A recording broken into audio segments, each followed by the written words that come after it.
A continuación, en Canal Historia, historias de los anales de la historia.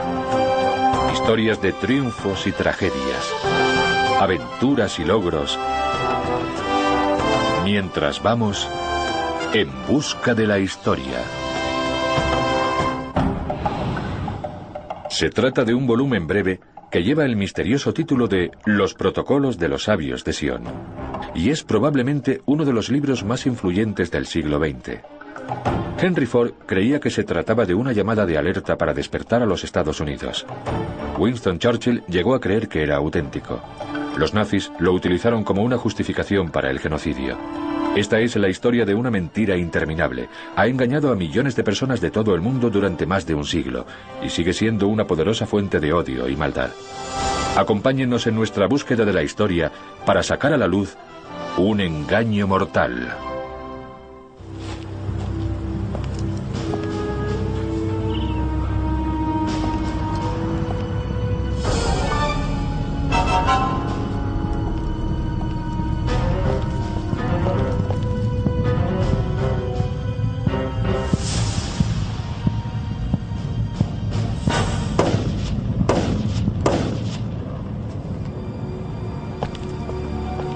Enero de 1922. Walter Rathenau, ministro alemán de Asuntos Exteriores, judío, es asesinado en Berlín por Hermann Fischer y su cómplice.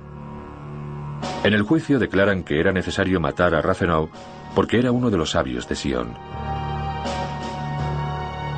Pero, ¿quiénes son los sabios de Sion?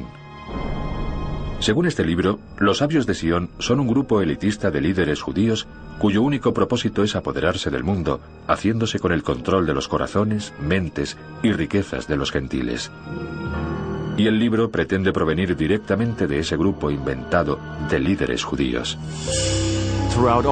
En toda Europa y también en otros continentes debemos provocar desórdenes, discordia y hostilidad, pero debemos ser astutos para que los gentiles nos acepten como sus benefactores y como salvadores de la raza humana.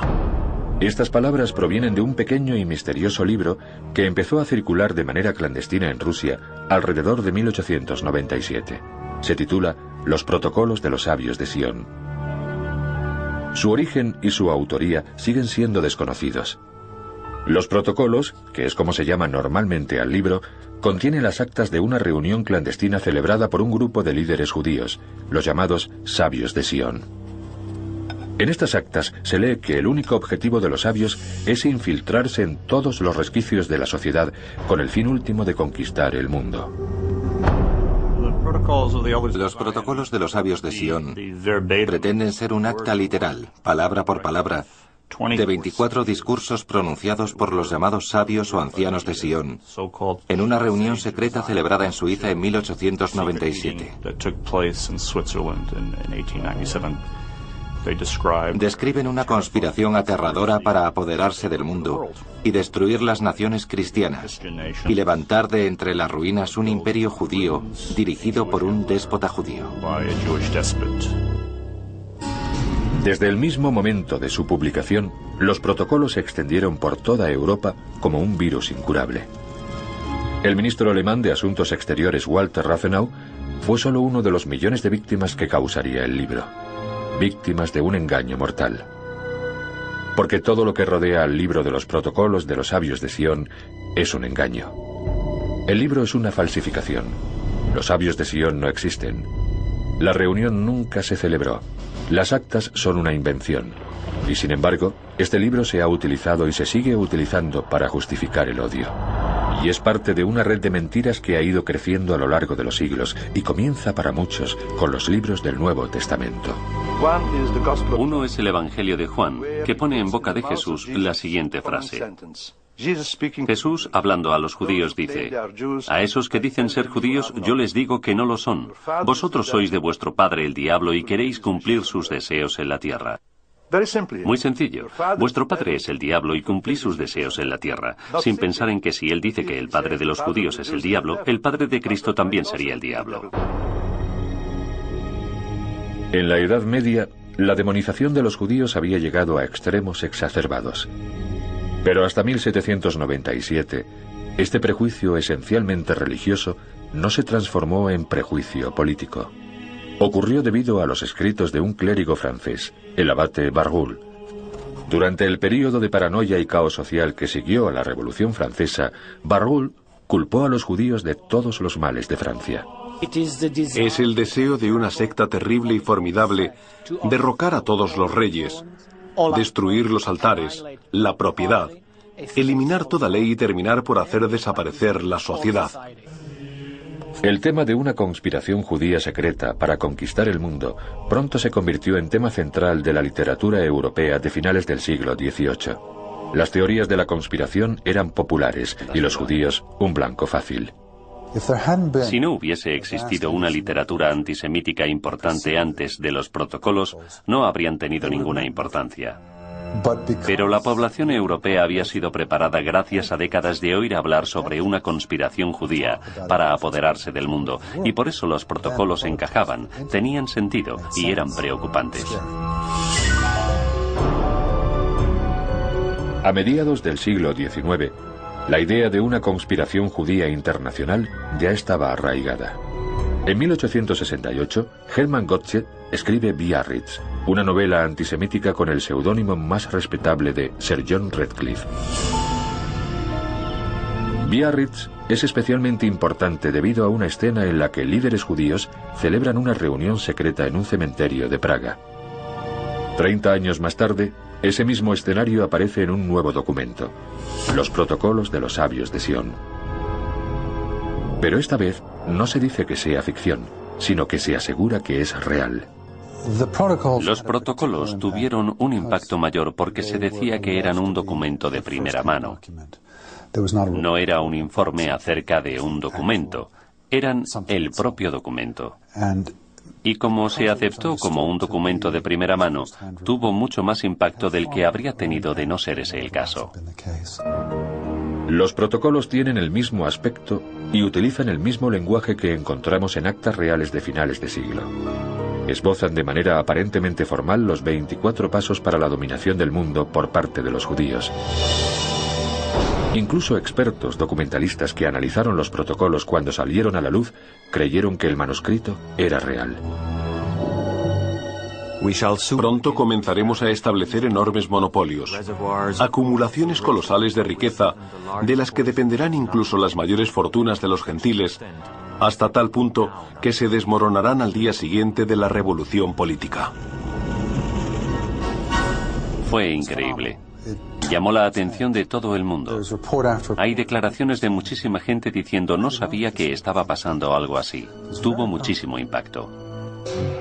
Además de su aspecto auténtico, los protocolos también daban nombres, y algunos de los nombres que aparecían en el documento eran los de líderes judíos reales. Theodor Herzl aparece como el sabio principal de los sabios de Sion. Este fue un engaño particularmente astuto, porque el mismo año de la aparición de los protocolos, Theodor Herzl estaba en Basilea, Suiza, liderando el primer Congreso Mundial Judío. Él es el sabio principal, y tenía sentido claro, ya que se suponía que los protocolos provenían del Congreso de Basilea, el primer congreso sionista. El documento es tan poderoso, de hecho, que a pesar de que se ha demostrado que los protocolos son falsos en al menos 10 ocasiones diferentes a lo largo de sus 100 años de historia, muchas de las personas que los leen siguen creyendo que el documento es real y que lo que dice es cierto. ¿Quién pudo crear un engaño tan poderoso y por qué se crearon los protocolos? La respuesta está plagada de enigmas y ambigüedades que comenzaron con un simple deseo: influir en el zar Nicolás II de Rusia. A continuación, En busca de la historia. San Petersburgo, en Rusia, es el lugar donde aparecieron los protocolos de los sabios de Sion. Y para entender cómo y por qué aparecieron los protocolos, es necesario examinar qué estaba ocurriendo en Rusia en la época en que se creó el documento falso, en 1897. Estamos en vísperas de la Revolución Rusa. Eran tiempos de crisis. Y en tiempos de crisis la gente necesita una explicación de lo que está pasando. Y ahí está la cuestión de la conspiración judía. No hay nada en el mundo moderno que no pueda ser explicado apelando a la naturaleza siniestra de lo que están planeando los judíos. El zar Nicolás II estaba dividido entre dos facciones opuestas dentro de su gobierno. Los reformadores liberales querían entablar un diálogo político con los bolcheviques, los líderes de la incipiente revolución. La derecha conservadora se oponía firmemente y puso en marcha una campaña secreta para desacreditar a los liberales. Muchos de los ministros liberales del zar y sus homólogos bolcheviques eran judíos o tenían vínculos con intereses empresariales judíos, y por eso la creación de los protocolos proporcionaba un motivo práctico, aunque imaginario, para temer a la izquierda. No se hizo con intereses inocentes. Siempre tuvo un objetivo político. Creo que un objetivo político destructivo en casi todos los casos. Quizá al principio, muy al principio, no fue nada más que un intento de influir en las decisiones menores del zar Nicolás II, que tenía poca fuerza de voluntad. Hay quien tiene la teoría de que se hizo para intentar asustarlo un poco y hacerle ver que debía aplastar a sus enemigos, como habrían hecho los sabios de Sion si estuvieran en su lugar. Nadie lo sabe con seguridad, pero las pruebas circunstanciales indican que los protocolos de los sabios de Sion fueron creados por la Okhrana, la policía secreta rusa. Una facción de derechas controlaba la Okhrana, un grupo que contaba con la voluntad y los medios para crear una falsificación persuasiva.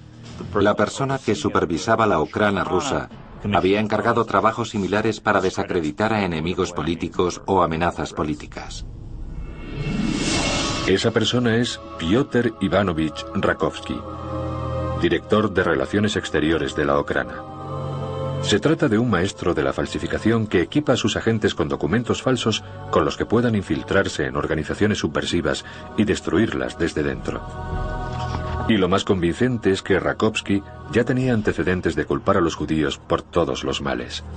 En 1892, 5 años antes de la aparición de los protocolos, Rakovsky emplea el seudónimo de Jean Préval para publicar Anarquía y Nihilismo, un breve panfleto que esbozaba las mismas ideas que aparecieron en los protocolos 5 años más tarde. En 1897, al parecer, mejoró el original eliminando el nombre del autor y haciendo que su obra pareciera un documento auténtico. Después, fue enviándolo a algunas organizaciones conservadoras clave. Un documento secreto tiene mucho atractivo. Si estás en Washington y quieres que algo se sepa, es mucho mejor filtrar un documento secreto que decir tu opinión abiertamente. Los secretos nos interesan a todos y cuando se trata de un secreto tan tremendo, un secreto acerca de unos planes para dominar el mundo, entonces es irresistible. Los protocolos se extienden lentamente, pero sin parar, entre los círculos conservadores. Entonces, en 1903, se produce una explosión. La versión de los protocolos supuestamente escrita por Rakovsky se hace pública, publicada por un periódico de San Petersburgo. El editor es Pavlache Krusevan, un antisemita y fascista convencido, cuyos editoriales acababan de provocar grandes disturbios en la ciudad rusa de Kishinev. Mueren 45 judíos y más de 1.300 hogares y tiendas de judíos son destruidos. En cuanto Krusevan recibe el fraudulento protocolo de los sabios de Sion, lo publica como si fuera real. El genio maligno ya está en la botella. Socavaremos las fuentes de producción, instilando en los trabajadores ideas de anarquía, y los incitaremos a que abusen del alcohol, y al mismo tiempo tomaremos medidas para sacar de la tierra a todas las fuerzas intelectuales de los gentiles. Eran una confesión que no tenía intención de serlo. Era algo que los judíos nunca habrían dicho en público, pero entre ellos sí podían reconocer esas cosas. Por lo tanto, tuvo un efecto persuasivo muy fuerte sobre la gente que estaba dispuesta a creer que esa falsificación rocambolesca era real. Krusevan publicó también ediciones baratas de los protocolos en forma de panfleto para su distribución masiva, y se unió a otros militantes antisemitas para formar la Unión del Pueblo Ruso, también conocida como las Centurias Negras. Empezaron a cometer actos de terrorismo y asesinato contra liberales judíos y radicales. Tomando como chivos expiatorios a los judíos, Krusevan consiguió poder y fama, y eso no pasó desapercibido a otros que buscaban lo mismo. Y uno de esos hombres contaba con el favor del zar. Sergei Nilus era un asesor en la corte de Nicolás y Alejandra. Era bien recibido en la corte porque era famoso, un místico cristiano autor de Lo grande en lo pequeño, una autobiografía de gran éxito en la que narraba su transformación de un ateo de clase media a un portavoz iluminado por Dios. Durante los primeros años del siglo XX, los místicos eran una presencia habitual en la corte de los Romanov, pero eran meras sombras comparados con la presencia dominante de Rasputín, el consejero espiritual y confidente de la zarina Alejandra. Sergei Nilus estaba desesperado por hacerse un nombre y presentó los protocolos al zar como un documento auténtico y real. Los protocolos causaron una gran impresión al zar. ¡Qué profundidad de pensamiento! ¡Qué gran previsión! Nuestro año 1905 ha discurrido como si lo dirigieran los sabios. No puede haber duda alguna de su autenticidad. En 1905, una versión de los protocolos se publica bajo el sello del Palacio Imperial. La Iglesia Ortodoxa de Moscú ordena que los protocolos sean incluidos en un sermón. El 16 de octubre de 1905, los feligreses de 368 iglesias de la ciudad de Moscú escuchan los protocolos de labios de los sacerdotes. El hecho de que los sacerdotes leyeran los protocolos en todas las iglesias ortodoxas de Rusia significa que estaban integrando los protocolos de los sabios de Sion con los textos escritos en la antigüedad, como por ejemplo el Apocalipsis. Aquí tenemos un documento que demuestra lo que llevamos diciendo cientos de años, que los judíos son gente del anticristo, el ejército del anticristo. 3 semanas después del comienzo de estos sermones, el 8 de noviembre de 1905, más de 1000 judíos son masacrados en la ciudad rusa de Odessa. Es un presagio de las atrocidades que se avecinaban. El motivo por el que hago esto es lo que he leído aquí, por lo que estáis planeando. Es decir, creo que la gente con inteligencia suficiente para leer libros e incluso para escribirlos pensó que los protocolos eran útiles, informativos y auténticos. Mientras Rusia avanzaba rápidamente hacia la revolución durante la década anterior a la Primera Guerra Mundial, la derecha política consiguió por fin su objetivo inicial. Los protocolos de los sabios de Sion habían demonizado a la izquierda. Ya era políticamente correcto odiar a los judíos y acusar a los socialistas y comunistas de ser marionetas de la conspiración judía internacional. No me sorprende que las pruebas empíricas, es decir, los nombres judíos de los líderes bolcheviques, que eran muchos, el más famoso de ellos, Trotsky, se consideraran una demostración de que se trataba de una conspiración judía. Y eso fue lo que hizo que los protocolos parecieran creíbles. Hasta el Holocausto, e incluso después del Holocausto, la asociación en la mente de la gente de los judíos con la izquierda, en particular con el comunismo. En cierta manera, para los no judíos era reconfortante ver que esa visión del mundo tan odiosa, esa ideología agresiva, peligrosa, no era cristiana. Los protocolos están tan arraigados que cuando el zar Nicolás recibe los resultados de una investigación oficial del gobierno que revela que los protocolos son falsos, a nadie parece importarle. El zar Nicolás escribe: "Olvidad los protocolos. No se puede defender una causa justa con métodos sucios". Pero el daño ya estaba hecho. Cuando el gobierno ruso es derrocado por la revolución bolchevique en 1917, la profecía inventada en los protocolos parece hacerse realidad. Entonces, el 16 de julio de 1918, el zar y toda su familia son ejecutados por revolucionarios bolcheviques. Lo que deja atrás la familia real da a los antisemitas todavía más razones para su creciente reino de terror.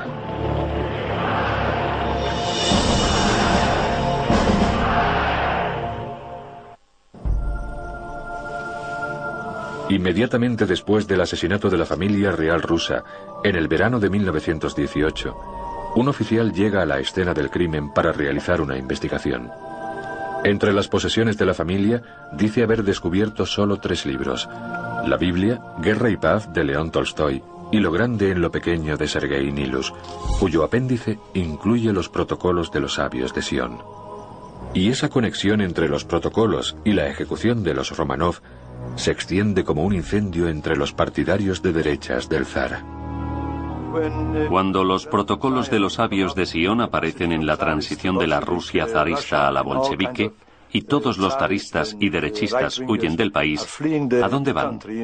Intentan huir a Europa, Alemania, Francia, esos países. Y no sería sorprendente que en su equipaje, además de algunos recuerdos de sus hogares, llevaran una copia rusa de los protocolos de los sabios de Sion, que para ellos era como un nuevo evangelio. Entre los muchos partidarios del zar que huyen a Europa está Fyodor Bimberg. Y si los protocolos son una enfermedad, Bimberg es su transmisor. En 1920, Bimberg se asienta en Berlín y pasa los protocolos a Gottfried Surbeck, que publica las primeras ediciones en alemán de los protocolos de los sabios de Sion. Es un éxito de ventas inmediato y se reimprime 5 veces en los 2 primeros años. Era una época de crisis, el final de la Primera Guerra Mundial, un gran baño de sangre, dinastías que desaparecían, cambiaban las formas de gobierno, las fronteras, las costumbres, la moral. Todo eso molestaba a mucha gente. Después de la revolución bolchevique de 1917, los antibolcheviques tenían la tendencia a pensar que los bolcheviques eran judíos, y eso dio credibilidad a los protocolos cuando reaparecieron unos años después. Esta revolución horrible ha sido provocada por los judíos como un paso más de su plan para dominar el mundo. Y los alemanes, que todavía estaban recuperándose de los efectos de la Primera Guerra Mundial, fueron convencidos por el falaz argumento de que si los judíos pudieron conseguirlo en Rusia, también podrían hacerlo en Alemania. Los alemanes eran un objetivo particularmente fácil, porque ya tenían una larga tradición de literatura antisemita que condicionaba a los lectores para ver a los judíos como una amenaza para la civilización. Quizá el ejemplo más virulento sea la edición de 1878 de Deutsche Schriften, o Escritos Alemanes, de Paul Bottcher. Bottcher culpa a los judíos de todos los males que sufre Alemania. La única solución, sugiere reveladoramente, es la exterminación de los judíos. Y así, el virus de los protocolos de los sabios de Sion infectó fácilmente a la víctima debilitada. Una vez la enfermedad del odio a los judíos se apodera de Alemania, se fortalece y se disemina por toda Europa. El 8 de mayo de 1920, el editorial del Times de Londres publica varios pasajes de los protocolos. El editorial se pregunta de forma retórica, ¿qué son estos protocolos? ¿Son auténticos? Si lo son, ¿qué asamblea maligna pergeñó estos planes y se regodeó con su diseminación? ¿Acaso con el esfuerzo extremo de nuestra nación hemos escapado de la Pax Germánica para caer en una Pax Judaica? Ese editorial tuvo mucha importancia, legitimizó los protocolos y significaba que no eran solo delirios de algunos movimientos de protesta alemanes, sino que incluso el Augusto Times de Londres decía que había algo de verdad en todo eso. Poco después de su publicación en Londres, Winston Churchill, el joven ministro de guerra británico, declara al Illustrated Sunday Herald: Desde los días de Espartaco hasta los de Karl Marx, esta conspiración internacional para terminar con la civilización y reconstruir la sociedad no ha hecho más que crecer. Menos de una semana después de su aparición en Inglaterra, los protocolos de los sabios de Sion empiezan a llegar al público estadounidense, todo a causa del inquebrantable fervor antisemita de uno de los grandes héroes estadounidenses, Henry Ford. Entre mayo y octubre de 1920, Ford escribe un artículo semanal sobre los protocolos en su periódico, el Devon Independent. Pero no se para ahí. Henry Ford distribuye esos artículos a sus concesionarios de coches de todo el país para el disfrute de los compradores de automóviles. En noviembre de ese mismo año, Henry Ford publica los protocolos y su propia diatriba antisemita en un grupo de 4 volúmenes titulado El Judío Internacional, el principal problema del mundo. Se distribuyeron 500.000 de copias en los Estados Unidos y Ford firma la publicación de las ediciones europeas en 16 idiomas.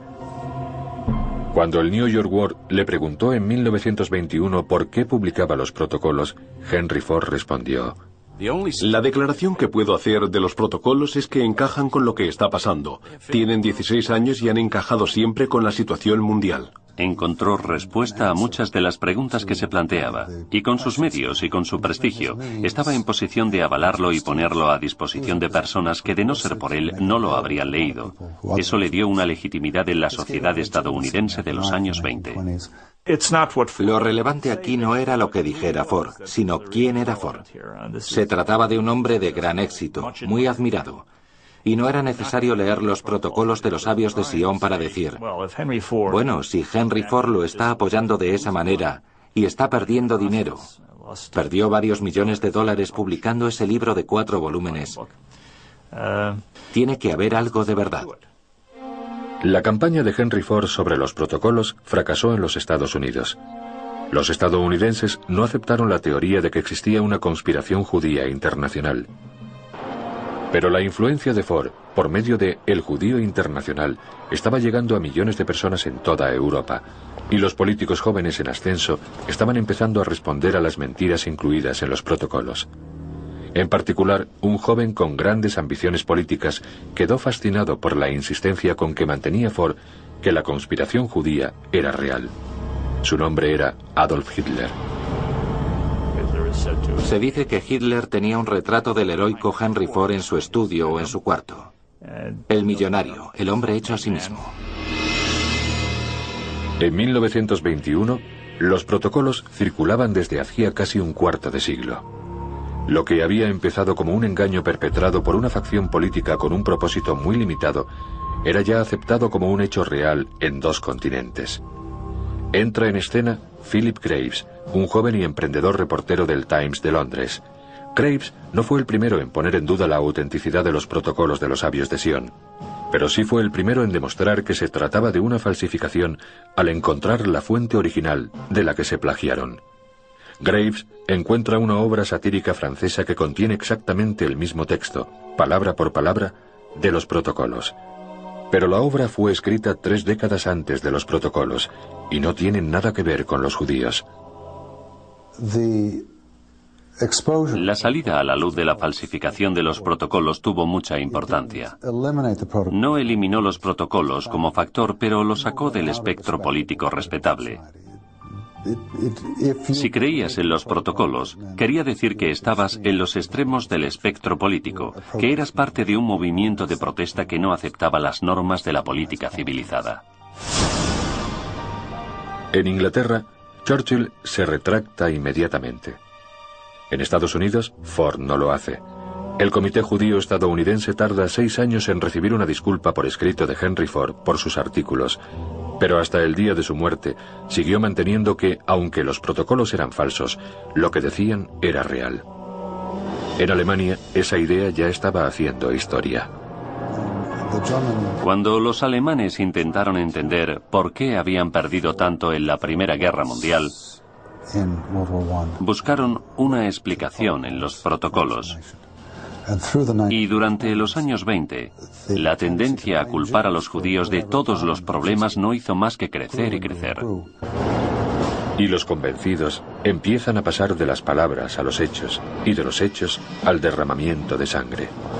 Las semillas del genocidio empiezan a echar raíces.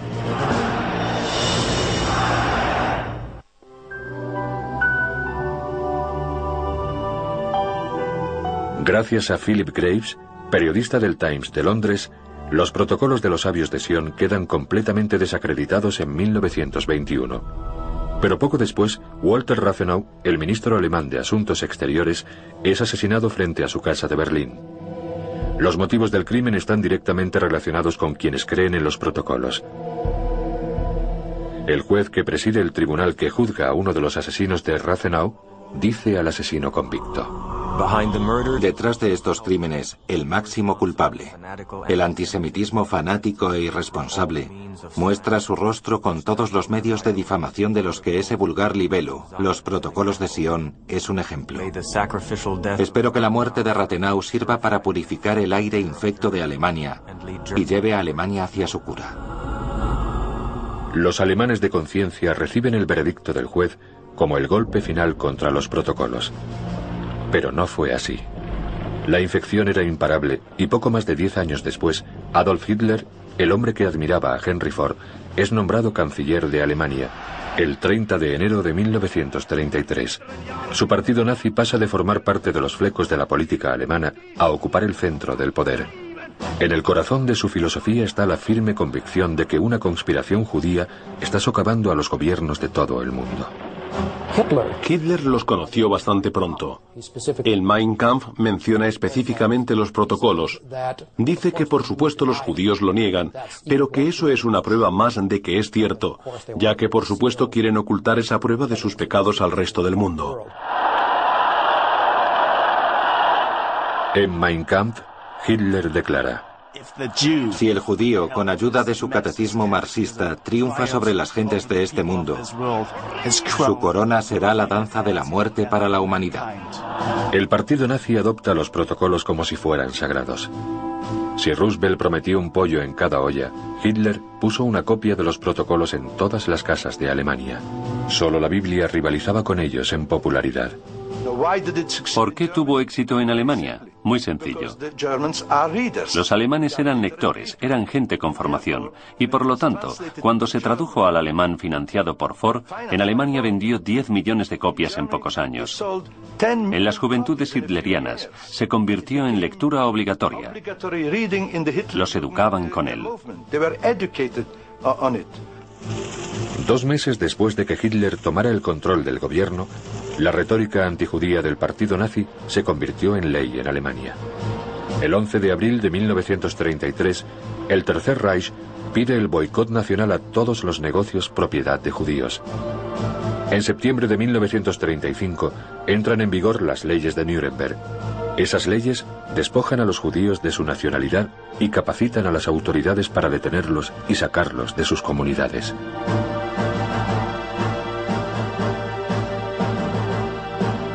Y los protocolos son utilizados una y otra vez como justificación para semejante desprecio de los derechos humanos.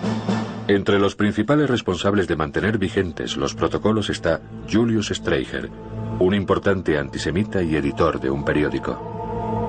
Julius Streicher era uno de los nazis más desagradables. Sus propios hermanos nazis no le tenían demasiada simpatía. Pero Streicher tenía un punto muy fuerte a su favor. Era uno de los pocos amigos íntimos de Hitler, por así decir. Se había ganado su amistad al fusionar su propio partido con el de Hitler en 1922, que en aquel momento casi doblaba en tamaño al movimiento nazi, y eso le ganó la gratitud de por vida de Hitler. Streicher publica Der Stürmer, un periódico político de derechas muy popular. Una semana tras otra, el 500.000 de lectores de Der Stürmer leen hiperbólicos artículos acerca de la conspiración internacional judía. En octubre de 1938, el 5º año del plan maestro de los nazis, la retórica de Der Stürmer se convierte en una llamada a la acción. Los judíos, escribe Streicher, son bacterias, gusanos, y las plagas no se pueden tolerar. Por razones de limpieza e higiene debemos hacerlos inofensivos, acabando con ellos. Yo diría que los protocolos tuvieron mucha influencia en el cambio del antisemitismo, que pasó de ser un movimiento de protesta a un movimiento de poder. No creo que fuera el único factor o que no hubiera pasado de todas formas, pero sin duda fue un elemento significativo. La maquinaria de propaganda nazi dirigida por Joseph Goebbels mantiene vivo el clamor del odio antijudío. Quizá el ejemplo más notorio de propaganda antisemita sea una película de 1944 titulada El judío eterno. Esta película narra la historia que aparece en los protocolos de los sabios de Sion.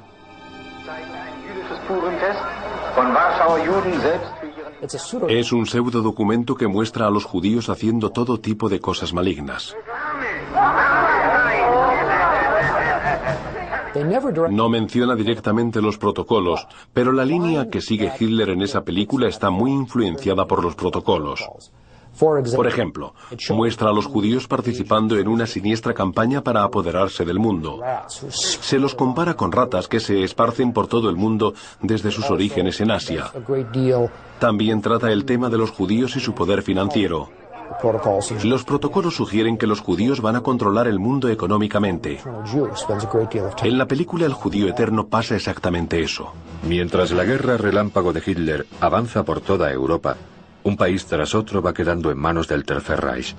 En 1941 la gran mayoría de los judíos europeos están bajo control nazi.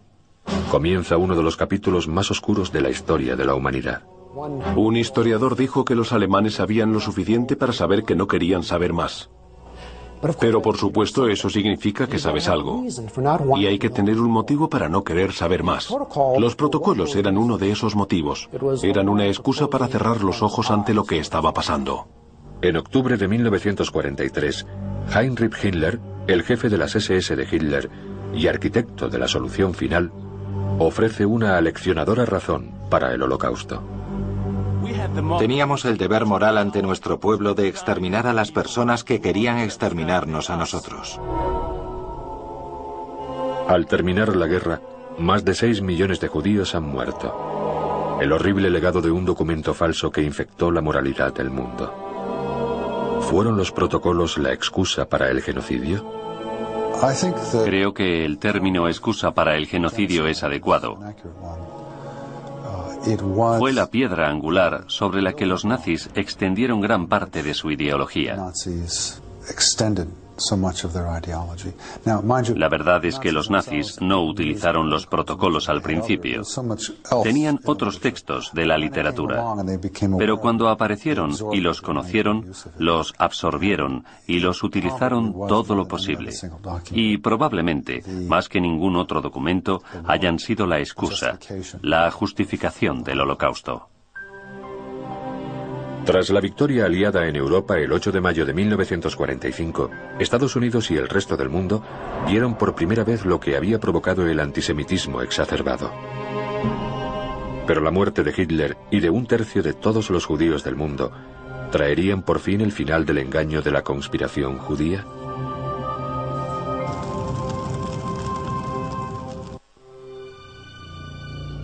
La teoría de una conspiración judía para hacerse con el control del mundo circulaba desde antes del nacimiento de Cristo. La idea de que el mundo judío es como una serpiente que lentamente rodea a su presa y acaba con su vida y su libertad ha sido parte significativa de la historia del odio. Y aunque se podría pensar que el Holocausto sirvió para aumentar la sensibilidad del mundo ante los peligros del odio, la verdad es que no es exactamente así. Como una enfermedad incurable, los protocolos no han desaparecido. Desde el final de la Segunda Guerra Mundial, los protocolos de los sabios de Sion han reaparecido en los Estados Unidos y en otros países de todo el mundo. Probablemente las dos zonas del mundo más destacadas, aparte de Europa y los Estados Unidos, son Japón y Oriente Próximo. En Oriente Próximo, por supuesto, hay contacto con los judíos, en concreto por el Estado de Israel, y los protocolos se ven como una forma de entender Israel. El hermano de Gamal, Abdul Nasser, una de las figuras más importantes del mundo árabe, escribió la introducción y publicó una de las ediciones de los protocolos, así que es algo muy prominente y está disponible de forma gratuita. Yo mismo recogí un ejemplar en francés en la Embajada de Arabia Saudí. Los repartían. Se publican nuevas ediciones en portugués, árabe y sueco. Aparecen en muchas páginas web. Y con la llegada de Internet, los protocolos de los sabios de Sion son más accesibles que nunca. Y a pesar del hecho de que los protocolos son falsos, muy pocas de las fuentes actuales lo mencionan. La perpetuación del mito de la conspiración judía continúa. Y los protocolos siguen siendo considerados un documento auténtico, casi siempre para apoyar planes antisemitas. En 1990 se produjo una gran controversia en Los Ángeles acerca de los motivos para la venta de los protocolos y otras obras antijudías en una feria del libro patrocinada por el ayuntamiento. El concejal de la ciudad, Seth Jaroslavsky, protestó por la presencia de esos libros en la feria. Tenemos ahí a los fabricantes de odio que los utilizarán como un vehículo para perpetrar sus filosofías del odio. Por eso, mientras sigan ahí, tenemos que enfrentarnos a ellos por medio de la educación, enseñando a nuestros hijos y haciendo que todo el mundo sepa que son falsos, al igual que ellos intentan hacer que todo el mundo piense que los judíos forman una conspiración internacional que intenta acabar con todo el mundo. En un artículo sobre la controversia escrito en 1990, Nomo, el periódico estudiantil negro publicado en el campus de UCLA, defiende la venta de los protocolos invocando la primera enmienda. Pero en ningún momento dice que los protocolos son una falsificación. El artículo dice: muchos han intentado condenar el libro y prohibirlo acusándolo de antisemitismo, pero sin ningún fundamento. La realidad es que los protocolos nunca han sido rebatidos. Pero los protocolos sí han sido rebatidos una y otra vez, y la reportera de UCLA no tiene que ir más allá de su propia biblioteca para encontrar pruebas. Este es un informe del Congreso de 1964 que condena los protocolos como documento histórico e inventado. Se pueden perpetrar toda clase de engaños y mentiras sobre personas a las que no se conoce. Cuando yo estudiaba en UCLA, conocí a una chica de Long Island que era compañera mía en la facultad que me dijo que yo era el primer judío que conocía y que le sorprendía que no tuviera cuernos. Me dijo que me había mirado la cabeza para comprobarlo, y eso fue en 1968.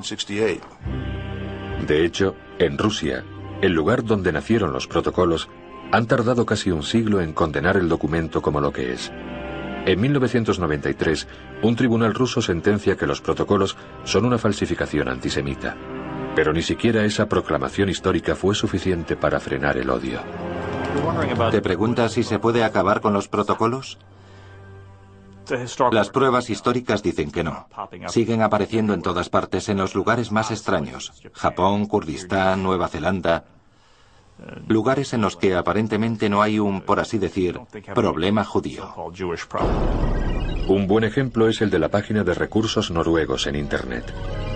En una fecha tan reciente como 1998, esta página publicaba las actas imaginarias de una segunda reunión de los sabios de Sion, supuestamente celebrada en el centenario de 1997. Estas actas falsas son incluso más incendiarias que las originales, y terminan con esta cita, supuestamente de uno de los nuevos sabios. Finalmente veremos el final de esta raza blanca. Las mentes de los influenciables niños blancos serán moldeadas para convertirlos en agentes de su propia destrucción. Y una vez más, en ningún lugar se dice que se trate de una obra de ficción. La habilidad de los protocolos de los sabios de Sion para encontrar creyentes en todo el mundo nos recuerda vivamente el peligro que siguen representando. Solamente analizando las raíces históricas de creencias tan contagiosas como esa, y exponiendo las terribles falsedades de las que provienen, podremos detener el odio con la verdad. Ese es el motivo por el que vamos en busca de la historia.